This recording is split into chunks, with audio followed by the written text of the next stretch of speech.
Hello everyone, my name is Aditi. I'm a registered clinical counselor here in British Columbia, Canada, and I'm also a psychotherapist associated with CCPA. I'm a Canadian certified counselor, clinic director, and founder here at Wellness North Counselling. We often practice at our clinic here emotion-focused therapy, where we try to understand emotions, process them, work through them, and come up with adaptive ways to manage them. Today we are talking about a very powerful emotion, one that often gets misunderstood, called anger.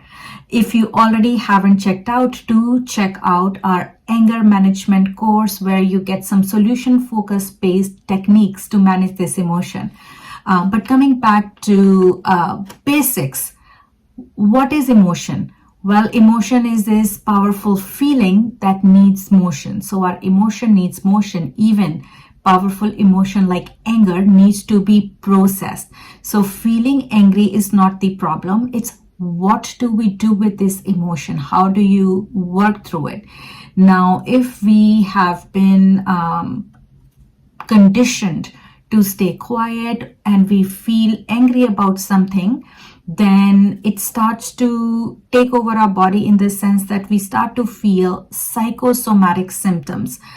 Sometimes if we are continuously fighting, we are in that fight mode, then our disposition becomes that we turn into angry people.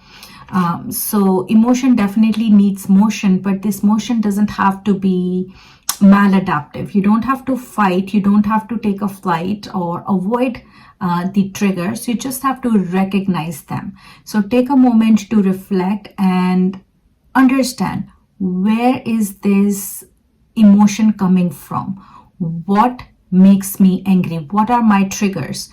And when you know what your triggers are, what patterns have you developed? Are you the one who's always avoiding conflict? Do you get really uncomfortable with conflict? Are you always suppressing your anger?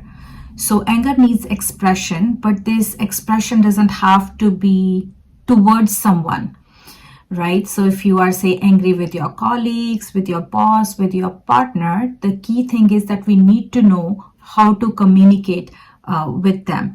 But when you're angry and you're trying to communicate, it might look like you are fighting with them. So when we are in that anger mode, we are in our sympathetic arousal, or we might even go out of our window of tolerance. Our executive functioning is down. So really working through the anger in a way that is adaptive. Running really helps for a lot of folks if we are looking at the behavior. Sometimes talking about what makes us angry could be helpful. Sometimes writing about what makes us angry could be helpful. But when you are in the moment and you're really angry, none of these techniques work because your executive functioning is down. So what we need to do is sometimes we do scaling. We try to assess how angry I am. What's the intensity of my anger? What's the frequency of my anger? How frequently do I become angry?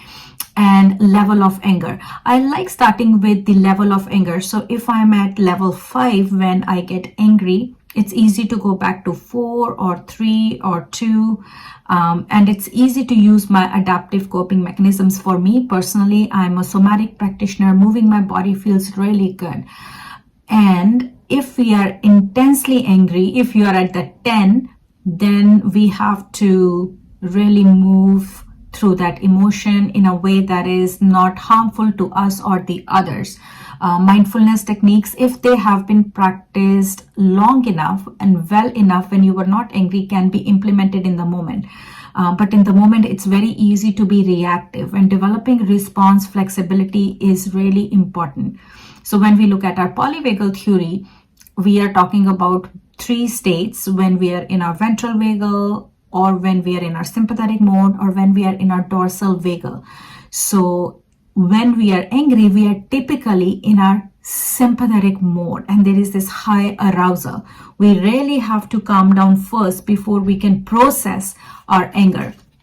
Sometimes certain books, literatures have suggested, if you're angry, yell, be loud, punch it out. the key thing to remember in those cases is that you don't want to intensify your anger. You actually want to slowly release it. So if that works for you, great. But if it's making you more angry and your disposition is becoming angry person, then you really need to assess, is this working for me, or do I need to explore other strategies? So when we think of anger, I often tell my folks, think of it as an annoying neighbor. You cannot really avoid it. So it is bound to show up because we are feeling, sensing entities. We are not a stone. Some of us might have better control over our anger. We might have developed certain patterns, certain coping mechanisms or strategies. But for average person, we get angry when our boundaries are breached, when we are not being heard, when we feel that we are being disrespected. Or many times under our anger, there are some softer emotions like fear of abandonment or fear of failure or some other fears. Sometimes it's negative cognition, right? Like our mindset could be in a way that the thoughts that are propelling that anger are damaging. So what do we do about it? So we got to attend to our emotion. We cannot disregard it. It's going to keep knocking the door if you keep avoiding it. So we got to feel the emotion, and then we need to release it. We need to move through it. So movement is really, really helpful. Developing some mindfulness strategies is really helpful.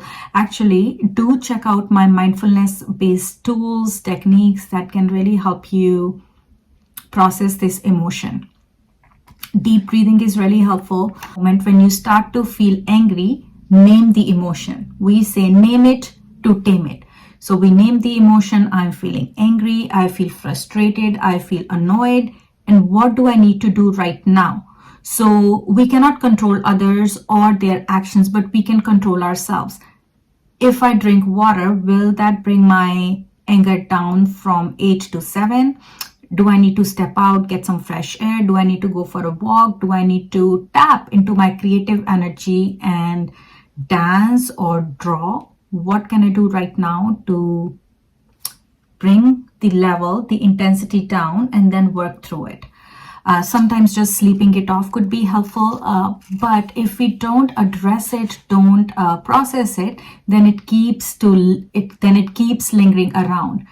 Sometimes when we feel that we are stuck, we have no choice, then we keep feeling the emotion. We don't do anything about it, and it manifests in form of psychosomatic symptoms.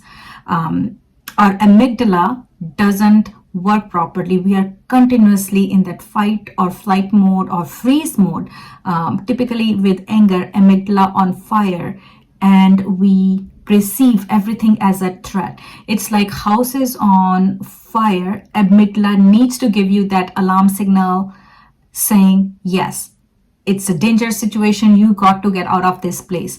However, if amygdala is continuously on fire, then we fail to distinguish, is this really a threatening situation? Is it a perceived threat? Is house really on fire, or is it just a stove left turned on and things are burning? I just need to turn the stove off and it will be okay. If we develop those mindfulness techniques like deep breathing, being in our body, slowing down, being in our ventral vagal, then it's easy to work with this emotion. So think about this emotion as a signal for you to do things differently. Things that have been bothering you, things that have been lingering on, things that have been unprocessed. Let's talk about them. Connect with our team today. Check out our anger management course, and we will be happy to support you. If you have any other questions regarding anger, folks, don't hesitate at all to leave us a message below. We will definitely answer them, and we can come up with some plans, with some strategies to help you manage this powerful, strong emotion. For watching this video, guys, hopefully you will subscribe to our channel, Wellness North Counseling, where we will share some other helpful, useful mental health tips with you. And if you have any questions, leave us a message. Let us know what kind of content you will like to watch, and we will bring it to you. Thank you for watching. Have a fantastic rest of your day.